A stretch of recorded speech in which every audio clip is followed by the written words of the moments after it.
Really excited this week about getting started. It's been quite a long off season for us, just from the standpoint of the hours our guys have put in and the amount of dress rehearsals we've had going back to Australia. Our emphasis this week is all about creating cultural and basketball carryover in the game. It's been a long time since we've played a real game, and we have that opportunity on Friday against Northwestern State. And the carryover component is absolutely critical, because it doesn't matter what you practice, what you talk about, what you work on.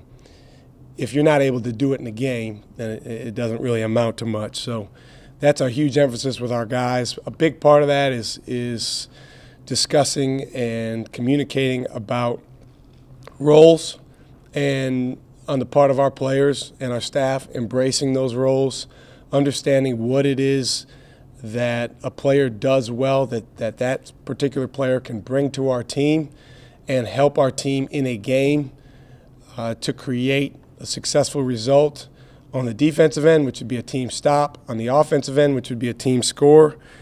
And to do that, it's really important to have a clarity of purpose, a clarity of mind, understanding that to make our team win, I've got to have one thing I'm focused on in my mind, and that is our mission. So those are some of the things that we'll spend a lot of time talking on and working on this week. Our guys are excited about playing a real game. We've played a bunch of scrimmages, exhibition games, and those have been good, but it's time to get started. It was good. It was a learning experience, as have been our other scrimmages and exhibition games. It was a good offensive day. It was far from our best defensive day, and there'll be quite a bit of tape that we'll review. We were off yesterday, so we'll review starting today and throughout the week. The reality is, for our guys, the entire team, and at any particular time, the 5 guys on the floor have to come together and decide just how good they want to be on the defensive end. Obviously, as a coach, I have a level of influence and encouragement, and I have a part in that. But it takes a real maturity and discipline to have that defensive want to and urgency about the little details on every single play. And we did not have that on Saturday. That's something that we want to build towards. Going into the season, I would argue that you guys have the element of surprise in your favor on this. Everybody knows about Moe, but a lot of new faces, different guys. It's a new year.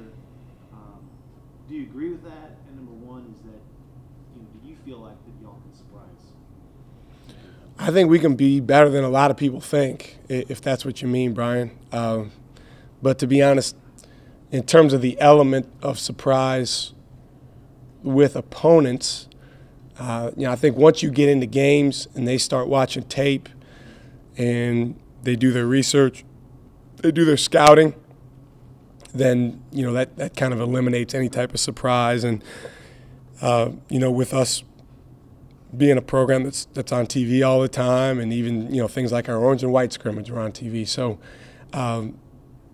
even though the casual fan may not know much about Dylan O, every team we play is going to know who he is and what he does. Hopefully he can even surprise them. But once you get into some games, coaches know what they're going up against. It's just a matter of, again, carrying over the best version of the things you work on every day. Justin, you've mentioned so much about chemistry and culture now that the off season is basically behind you guys with game week here. Are you satisfied for where the team is right now in terms of installing those two things and the idea of being able to carry that over the games? Well, you're never satisfied. I mean, you're always trying to move forward and develop in those areas. And the other thing about chemistry and culture is it can be great on one day, and then something can happen and not be so good on the next day, or vice versa. So you don't ever get to a point where you say, okay, we got it, we're exactly where we want it.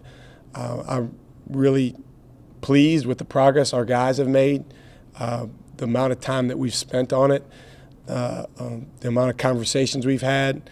I think we've made some good progress on being more player-driven. We got a long way to go with that. In this day and age, with this generation of young people, that's a challenge.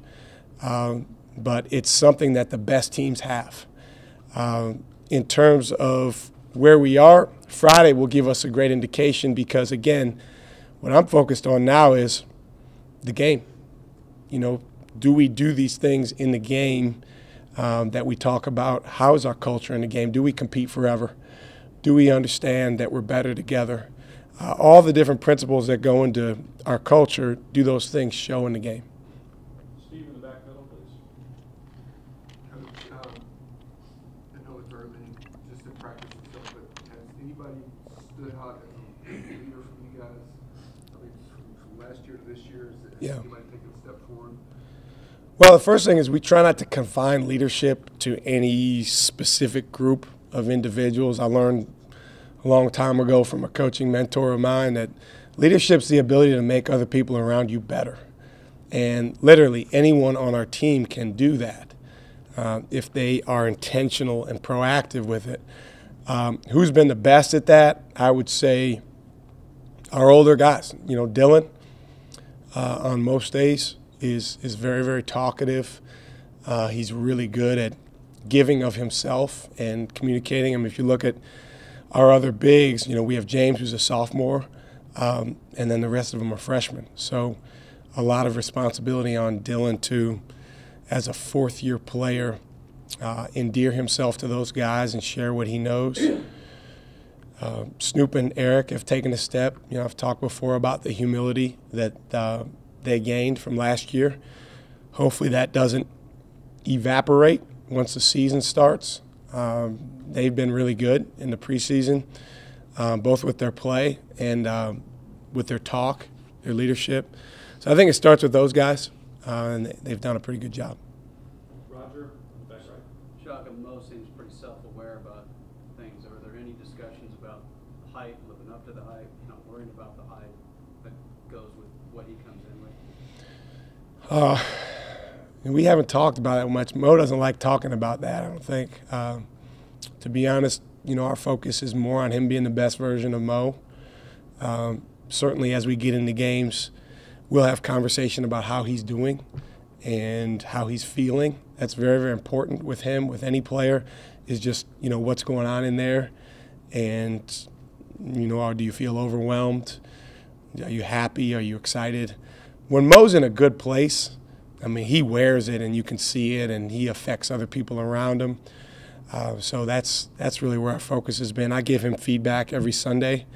And so yesterday it was all about, you know, some of the things that he can do, again, to present and be the best version of himself and how impactful that is on the guys around him, and maybe the mindset that he needs to take towards that. But, yeah, to answer your question, we'll definitely communicate about where he is and how he's feeling, because people do have high expectations for him. The thing with Moe is I don't think anyone's expectations for him exceed his own. Kirk, you're in front left.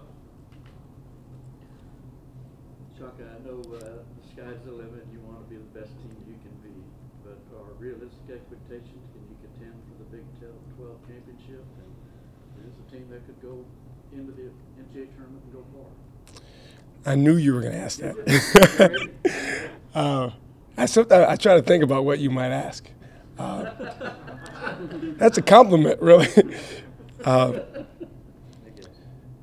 Well, we're going to learn a lot over these next probably 2-3 weeks, maybe next month or so. Right now, I would answer that question with a yes.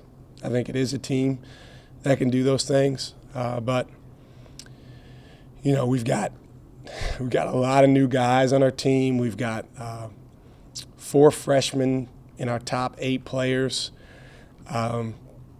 So how do they respond when the lights come on? Their willingness to carry over the things that we talk about, their willingness more than anything, to make the game and winning the game bigger than any of the other things that the voices around them may talk about, that the internet may talk about, that you guys might talk about. If we can make the game bigger than all those things in our minds, then there's no question I think we have a chance to do those things. But contending for the championship in this league is it's no small feat. It's a big deal, and it's an area where if we want to do that, we're going to have to get a lot better. Nick in the middle left, please. This kind of goes together with the culture kind of discussion from earlier, but like you said, 5 freshmen, 4 of whom are probably going to be before the rotation. Just wondering how those new faces are sort of blending in with the holdovers that you have from last year. Yeah, all 5 are really important, and they all played roles for us on Saturday in our last scrimmage. So they're making progress. A friend of mine is in the front office of an NBA team, and he was talking about one of their young players, and he said, we are wanting him to be at a place where he's not ready to be yet. And then this guy's in his 2nd year in the NBA. I said, yeah. I said, welcome to my world. I said, that's really where we are with young players is, we're wanting them to be a little bit further along than really time dictates they should or can be. But we always have to be pushing that envelope. This group has been really good, this freshman group, in terms of their willingness to be coached, their ability to respond. They've had their ups and downs like everyone else, and they're all so very different from each other. We're trying to really emphasize to them to run their own race, not so much look at this guy or look at that guy, but just run as fast as I can run. So far they've done a good job, but now the bullets start flying. Now the real games begin, and their ability mentally to handle the things that come their way is really going to determine what type of season that they have, and to some extent what type of season we have. Justin in front, please, and pass Matt. Now that you've had Australia and a couple of close scrimmages and the A&M exhibition to review some tape and things like that, what stood out to you offensively and defensively in terms of strengths and in terms of some target areas for improvement? Well, when we play the right way, Dustin, on both ends of the floor, there's a lot of strengths. But we have to get more consistent with that, and we have to create more of a high standard to do those things every single possession, every play. I'd say offensively, when we really move the ball and share the ball, try to create plays for other guys, then we get better shots. Good things happen. When we play through our bigs, particularly Moe and Dylan, good things happen from those guys. They're both willing passers. When we play in transition and run, we have some guys that are athletic. We get Andrew going downhill. We get Snoop attacking. Those things are really good for us. But you can also look at the opposite of all those, and when those things occur, we're not as good. On the defensive end, when we play with a level of aggressiveness, using our athleticism, using our length, playing to not just guard my man, but to help my teammate, giving what we call appropriate help, no more, no less. And really just a tenacity in terms of our mindset on the defensive end. When we have that, we have stretches where we can be really, really good. We just got to have that all the time. So, you're right. We played a ton of exhibition games, scrimmages, way more than any team I've ever been a part of. The A&M game was added late. It was too good to pass up, that opportunity. And now we get to test out how we can carry it over in the real game. Over here in the back left. Coach, Matt Coleman committed, you talked about being able to have the keys to the offense. Yep. How well would you assess that? How has he done doing that throughout the offseason, just practices, the scrimmages and everything, and how ready do you think he is for the actual break? Yeah, that's a great question. He's making progress. He's grown in a lot of ways since he got here. When we played LSU a couple of days ago, that was his best outing he's had yet, including our games in Australia. So it's good for him that he's going into the start of the regular season coming off of a good game. he's finally starting to see some of the swagger that he had and has as a person carry over on the court. I'm sure he'll continue to have some ups and downs as a freshman point guard. But my emphasis to him has been focusing on the guys around him and not on himself. And he's done a really good job of that. Any team needs more of that. We need more of that. And he's done a good job of that so far. So to answer your question, he's about where we thought he would be. Still has a long way to go. And hopeful that he just keeps growing and stays positive about some of the twists and turns that inevitably come your way. Have you put Dylan and Moe on the same practice squad yet? And how is that going to change practice with the season coming? Yeah, a couple times we have. Typically we like to have them go against each other. But a couple of times they've played together. They obviously played together in the scrimmages that we've had. You know, as you get into the game season, you have to decide as a coach, do you want to put your main guys that are playing the majority of the minutes together in practice, or do you want to have, you know, teams split down the middle? So we do some of both. But obviously those guys need to gain, you know, more of a comfort level playing together. So they'll be together more and more. Can anybody shoot on this team? And games on the line, who you want taking the last shot? Well, knock on wood, we've shot the ball. If we could take the percentage that we've shot in the Australia, the exhibition games, the scrimmages, and we said, okay, that's going to be your percentage, I would take that right now. But it doesn't work that way. You got to carry it over to the real game. And Eric Davis has shot the ball really, really well. Jace Febris, one of our freshmen, has shot the ball well. Snoop has shot it better. Some of our bigs, you know, have made some shots. So we're going to have to make shots by committee. But I think we have a chance to be a much better shooting team. A lot of that, as I've talked about before, starts before you even get the ball. It starts with the passer. It starts with a readiness and an attitude of doing exactly what you need to do to make the shot. But these guys have shared the ball pretty well, and when we do that, we get good shots. When you get good shots, you tend to make more. In terms of the last shot, it's a good question. Depends who kind of has it going at that time. You know, I would say Moe kind of creates probably the best offensive option for us around the basket, certainly, and even in the elbow. Dylan does as well. Sometimes when those guys go attack, somebody comes to help and they can find an open man. You know, Andrew's made some plays at the end of games. He's kind of shown a propensity for that. So probably somewhere in there. But, you know, if it's a wide open three, right now, again, I know how he shot it last year, but Eric Davis is really shooting the ball well. I like him taking that shot. Andrew in the back right. Coach, you have all these new and exciting pieces that everyone wants to look at. But when you look at Andrew Jones and what he did last year, is he kind of overlooked right now? And it's not to you, but maybe to the outside.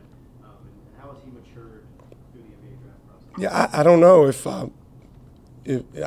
don't really think people are overlooking him, but I can't really speak for anyone. I'm certainly not. I know our opponents won't.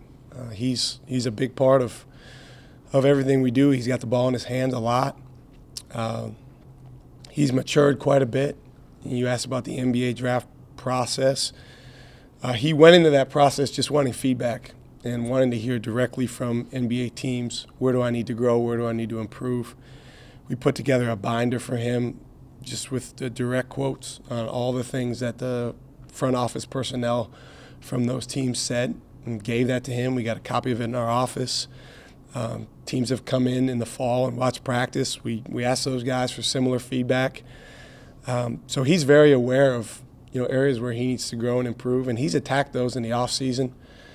I think, you know, one area as a sophomore that he can take a big jump in from where he was as a freshman, and we've seen this already in the off season, is him just really choosing to have a terrific relationship with feedback, and, you know, deciding, okay, this is what it is. This is what I'm seeing on tape. This is what my coaches are telling me, and I'm going to go after it. And, as a freshman, that's challenging. It's hard because you come from high school and you're used to being the best player and everything, going your way. He's really, I think, grown a lot in that way, and I'm excited to see how he approaches that during his sophomore year. Brian, I've probably got about 5 minutes. Touched on the Australia trip and then basically 3, big preseason exhibitions. What is the feeling like? Does this feel like a normal season opener? Does it feel like the season's already kind of begun?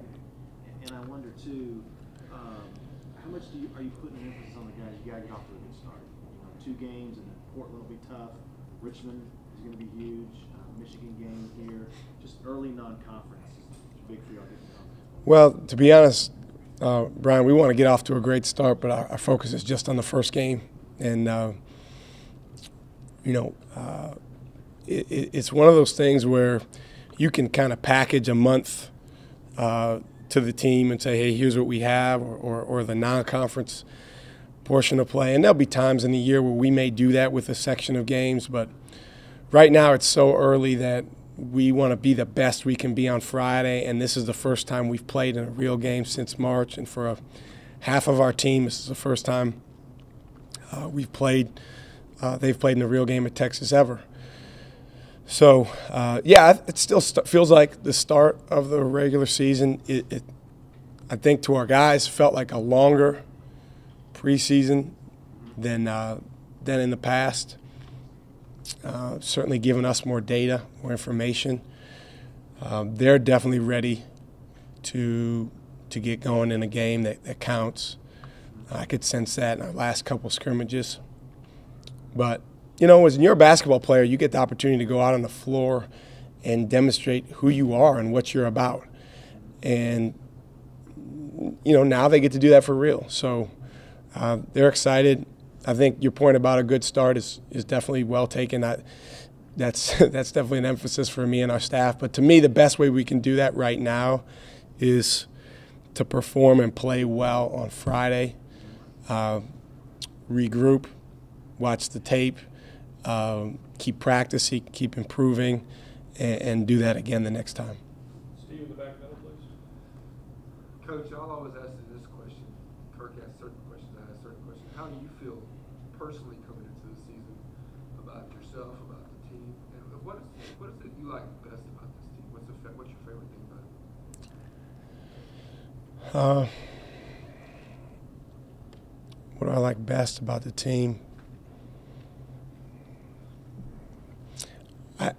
I like when our guys lose themselves in each other, and we don't do that all the time yet. The word "yet" is very important, but we have done that some. And when we see that as a coaching staff, it's like, man, that's really something special. Now, there's a lot of forces that can work against that over the course of a season. There's a lot of noise around guys that certainly can pull you in the other direction. But that's my favorite thing about this team, when you have a group of guys that's a really good sum of parts that decides to come together and actually be greater than that as a whole. That's something at 18, 19, 20 years old that is hard to kind of grasp, but they've done it at times. It's just a matter of creating it when it matters. So that's what I like most about them, is when they've done that. How am I feeling? I'm excited. Last year was, a season that was really, really challenging and hard to go through, and so disappointing in a lot of ways, that this is the first time we get to play. We've been practicing and working and meeting and watching tape and preparing and doing all those things, but still haven't played. We still haven't played. So now we play. And that's, again, like I said at the beginning, the most important thing is now when we play, can we carry over all that stuff? Can we be who we say we want to be, who we work on being? And that seems simple, but again, when you're dealing with a dynamic of young guys and figuring things out, and all that stuff. It's not automatic. It's something that we've got to make happen. Your last one, Chip here? Shaka, in terms of your staff, do you divide up your staff and have anyone specifically focused on offense, one on defense? Yeah. Anyone calling out plays during the game? How do you do that? Yeah, we do. What we decided to do, Chip, this year is Jay Lucas is focusing mostly on offense. He and I meet on a regular basis almost every day and kind of talk about where we are. We, for the first time ever, formalized what we want on offense, like what we want to do, how we want to play, and put it in writing, and we gave it to our team, and it's something that we use as a jumping off point every time we watch tape. So we'll watch tape of our SMU scrimmage today, and the stuff will be all right off of that offensive document. It's just one page. We try to simplify it. And it's, so if it's something if we said, hey, we're going to be a running team, we're going to run the floor, then we'll take clips from that scrimmage and we'll say, hey, great job running on this possession, or we didn't run. We're supposed to be this running team. This is what we say we want to be, and we didn't do that. We did the same thing on defense. We formalized what we want to take away from the other team, how we want to play. And Darren Horn and Mike Morrell are heading that up. And, you know, we've got some other guys on our staff that work kind of, I don't want to say under, but with those guys, watching tape, breaking things down so that when we as a staff meet, whether it's about offense or defense, we've got multiple guys that can give me feedback about what we want to do. You know, for me, I'm pushing myself to focus more on offense, just because that's been an area of that was an area of weakness last year for our team. And you know, as tough as our season was last year, statistically we're still pretty good on defense. We still want to be way better. I think this team, I tell the guys all the time, if they came together and decided they really wanted to be defensively, they could be as good as anybody. I don't know that we have that same potential offensively to be as good as anyone. I think we can be really good, but that's the way we've broken it up. It seems like the most athletic and versatile group you've had since you've been here. Have you adjusted anything schematically to emphasize that? And how would you describe this team overall, their confidence level? Is this a strong group confidence-wise? Is it a work in progress? Well, to answer the second question about confidence, TBD. You know, it's one of those things where, and I learned this last year with Eric Davis, and you know, he and I, we just met earlier today. You know, our relationship's grown in a lot of ways, but he wasn't as confident as he portrayed, you know, last year, and that came out. So let's see how confident we are, you know, when we hit some adversity. Let's see how confident we are when we lose a game or two, or when we're in a game and the other team goes on a 10-2 run, because that's going to happen. I mean, those things happen over the course of a season. In terms of athleticism, we want to take advantage of it by getting out and running. All right? But I tell the guys all the time, to be a running team, you got to run. You know, you've got to decide, like, this is what we're going to do, and you've got to make it a habit. One thing we did before we started practice is I showed these guys how many shots per game different teams had attempted, because everybody wants to shoot. You know, guys want to shoot. They want to get touches. They want to get shots. And the number's actually a lot lower than they thought. And you know, North Carolina won a national championship. They also were fourth in the country in terms of most shots per game. Well, one of the reasons they did that is they ran. Another reason is they took care of the ball. Because if you don't take care of the ball, you don't get a shot on that possession. And then the third reason is they really offensive rebounded, so there was possessions where they got 2, 3, 4 shots at the basket. And so I said, guys, hey, if we want more shots, this is the way to do it. And that's really a work in progress for us to get the guys to understand using athleticism on the offensive end is about doing those things. Defensively, you know, I like to press. I like to extend the floor. But pressing only works when you're all in for it. You know, and you got 5 guys on the court that are all in for it. I think it can be good for us at times. We won't do it all the time. It's definitely not something that is the same identity for us like it was, when I was at VCU, but I think it can be a weapon. Cody, last one. Coach, Moe and Matt obviously headlined another top 5 class, but what have you seen from Royce and Jason Jericho that you liked about the offseason, and what kind of role do you see for them?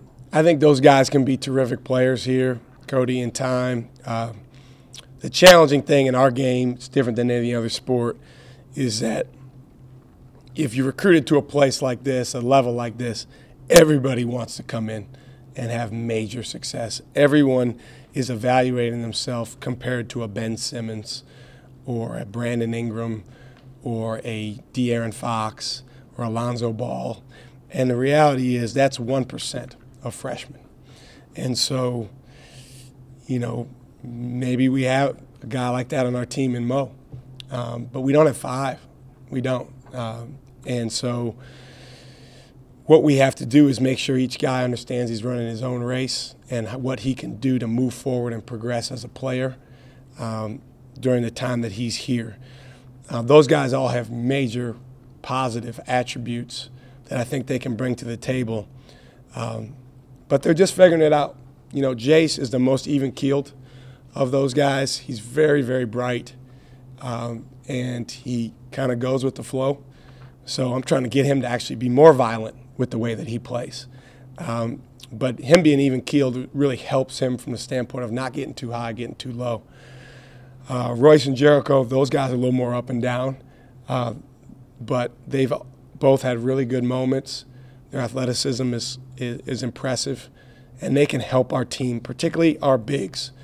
We need all those guys. We need all of them to contribute to our team. James, Royce, Jericho, Moe, Dylan, Ryan in practice. Those 6 guys together, I'm trying to get them to understand you guys are so much stronger as a unit than you are individually. It's tough when you're comparing yourself to the next guy, but those guys have adjusted pretty well as freshmen, and I think they're going to have moments. You'll probably look at their stats or their averages, a month from now or 2 months from now and not necessarily be overwhelmed, but they also can help us win games. And that's really, when you're part of a team that is trying to go do something special, that's what it comes down to is can you come in the game and help the team win.